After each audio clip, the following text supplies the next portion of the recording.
Oke, bismillahirrahmanirrahim. Assalamualaikum warahmatullahi wabarakatuh.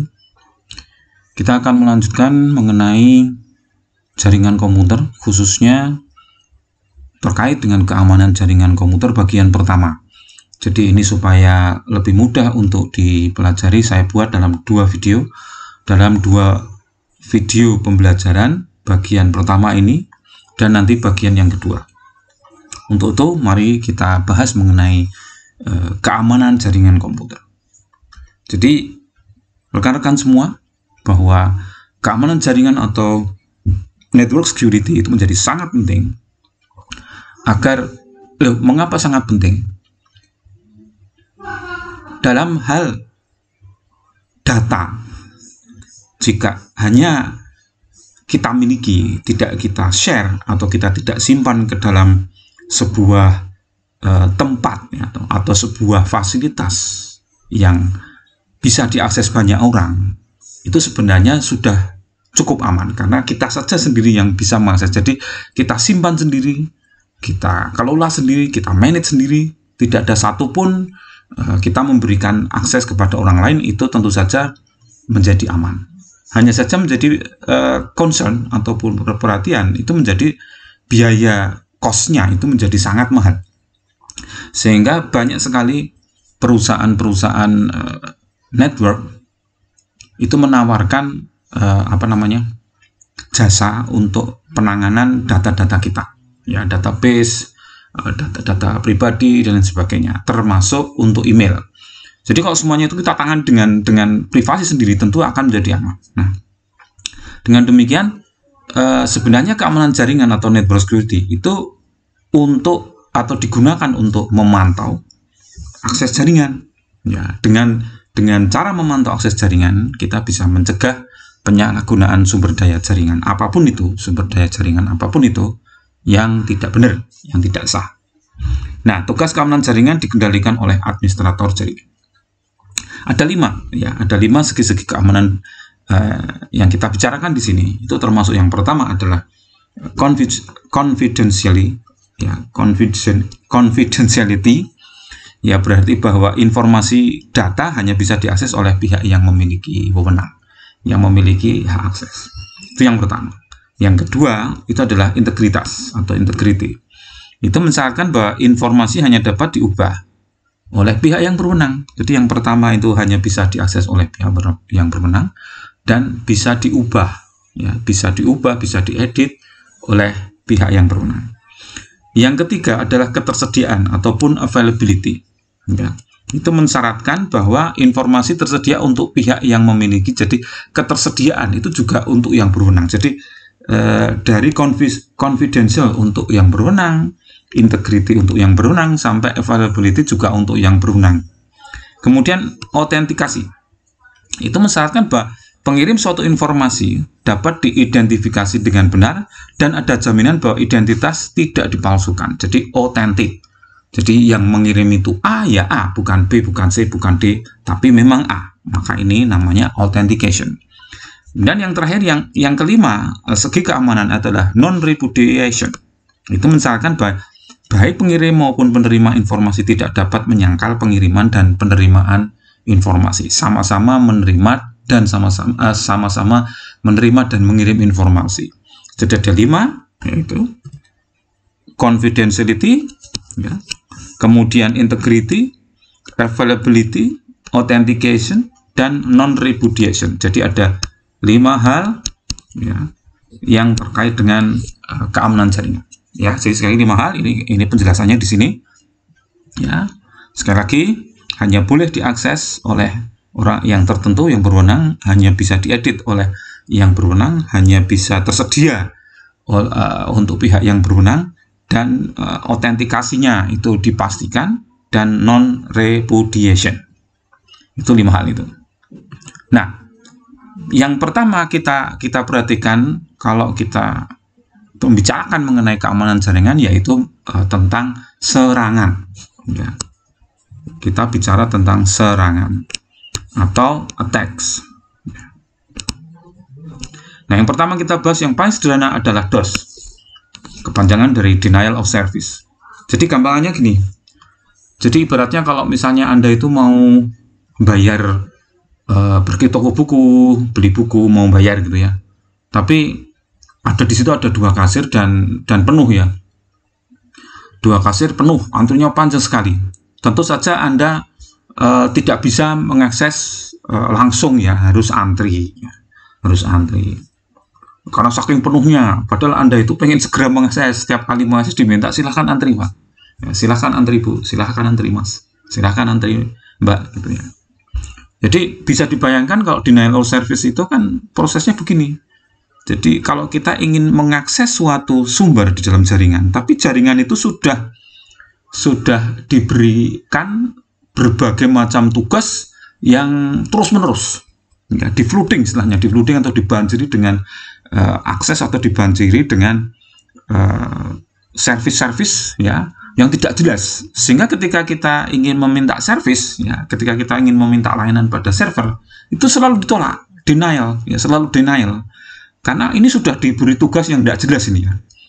Nah, jadi denial of service attacks atau DOS attacks adalah jenis serangan terhadap sebuah komputer atau server di dalam jaringan internet dengan cara menghabiskan sumber gitu loh ya, dengan cara menghabiskan atau exhausted sumber ya, sehingga komputer itu menjadi tidak bisa berfungsi untuk melayani yang lain ya.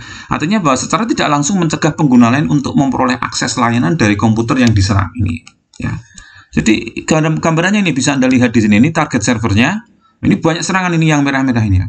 Jadi si server di sini itu menjadi sangat sibuk ya, sangat sibuk, sehingga kita tidak bisa mendapat layanan ya, sehingga mengganggu layanan gitu ya, mengganggu, paling tidak mengganggu layanan yang kita inginkan ya, karena sangat sibuk sekali, jadi diserang di situ. Jadi ini berarti ini apa ini? Denial of service itu meniadakan apa? Dari kelima tadi ya, meniadakan availability ya, ketersediaan ya, juga accessibility ya, tidak bisa akses kita ya.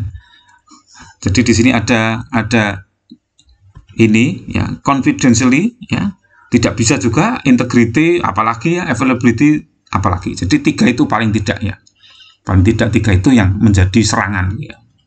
Nah, dalam sebuah serangan denial of service, si penyerang akan mencoba untuk mencegah akses seorang pengguna terhadap sistem atau jaringan dengan menggunakan beberapa cara ya. Ini sebagai berikut. Jadi yang pertama itu traffic flooding ya, pokoknya dibanjiri dengan lalu lintas banyak data yang tidak jelas itu ya, sehingga lalu lintas ya, lalu lintas jaringan yang datang dari pengguna terdaftar yang sah itu menjadi tidak dapat masuk, maka dia banjiri dengan traffic, makanya namanya adalah traffic flooding. Tidak hanya traffic, dia juga bisa membanjiri dengan banyak request, permintaan, minta dilayani, sehingga yang kedua namanya request flooding. Nah, jadi yang pertama adalah traffic flooding, yang kedua adalah request flooding, yang ketiga itu mengganggu komunikasi antara sebuah host dengan kliennya menggunakan banyak cara, termasuk dengan mengubah informasi konfigurasi sistem atau bahkan perusakan fisik terhadap komponen dan server itu ya. Nah, ini adalah distributed denial of service, penolakan layanan secara terdistribusi. Ini beda lagi. Jadi kalau ada DOS, ada DDoS ya. DDoS itu distributed denial of service. Kalau ini kan berarti kita minta bantuan ya. Kalau DOS itu one by one ya, lawanannya itu satu persatu, tapi kalau DDoS itu menggunakan teknik yang lebih canggih, yaitu dengan meningkatkan serangan beberapa kali menggunakan beberapa komputer sekaligus ya, sehingga mengakibatkan server atau keseluruhan segmen jaringan dapat menjadi useless, tidak berguna sama sekali. Nah ini ya, ini masternya, ada zombie itu menyerang ke sana semua, diserang sana, sehingga tidak bisa diakses. Jadi sama saja ya. Nah, yang kedua itu adalah keamanan jaringan menggunakan SSL atau Secure Socket Layer. Itu suatu protokol layar transport yang digunakan dalam koneksi internet untuk keamanan. Ya, jadi ini bisa. Nah, keamanan ditawarkan SSL itu hanya 3 ya. Tapi ini 3 ini sudah sangat mencukupi: autentikasi, confidentiality, integrity. Ya. Nah, dikembangkan oleh Netscape Communication. Dulu ada namanya browser ya. Ini saya kenal itu browser, tapi zaman nggak enak ini ya. Browser ketika pertama kali saya mengenal internet itu browsernya Netscape. Nah, itu menggunakan HTTPS. Apa bedanya HTTPS dengan HTTP? HTTPS itu protokol yang melakukan transfer data yang terenkripsi melalui web. Jadi ini keamanan untuk supaya data tidak terbaca, jadi kita enkripsikan. Ya. Nah, HTTPS itu melakukan koneksi melalui port 443, tapi kalau HTTP itu 80. Ya, HTTP mengirim menerima data dengan enkripsi lewat protokol SSL, sedangkan HTTP mengirim data melalui plain text. Jadi ini beda ya. Jadi keamanan itu biasanya HTTPS. Jadi kalau Anda mengakses situs-situs yang misalnya untuk pembayaran harus menggunakan HTTPS, bukan yang lain. Ya, jadi manfaatnya jelas ya, bahwa web servernya harus support enkripsi SSL, kemudian API address-nya itu menjadi unik ya, kemudian ada sertifikat SSL-nya. Nah, SSL itu beroperasi pada antara application layer dan transport layer pada model OC yang sudah kita terangkan di awal kuliah. Jadi memang tidak bekerja secara transparan otomatis, karena hanya bisa kalau memang protokol-protokol aplikasi secara eksplisit memang diimplementasikan. Itu adalah manfaat SSL. Nah, ini kerja SSL-nya secara singkat di dalam diagram ini ya.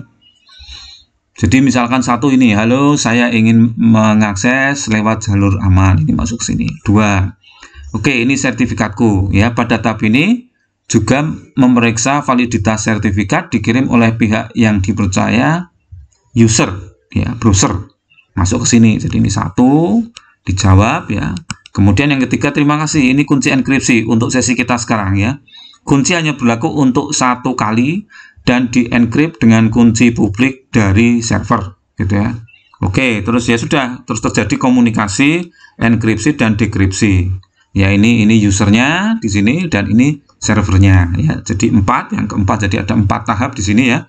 Nah, ini kuncinya itu menggunakan Public Key Infrastructure, singkatannya itu PKI, tapi bukan Partai Komunis ini, tapi Public Key Infrastructure. Dan enkripsi kriptonya itu menggunakan, biasanya RSA itu menggunakan RSA atau Reverse Samir Adelman ya. Jadi sangat sederhana sekali cara kerja dari SSL, bisa dilihat dari gambar di sebelah kanan slide ini. Oke, saya kira itu mengenai keamanan jaringan yang pertama kita bahas. Nanti kita akan melanjutkan ke yang bagian ke-6. Kurang lebihnya mohon maaf. Assalamualaikum warahmatullahi wabarakatuh.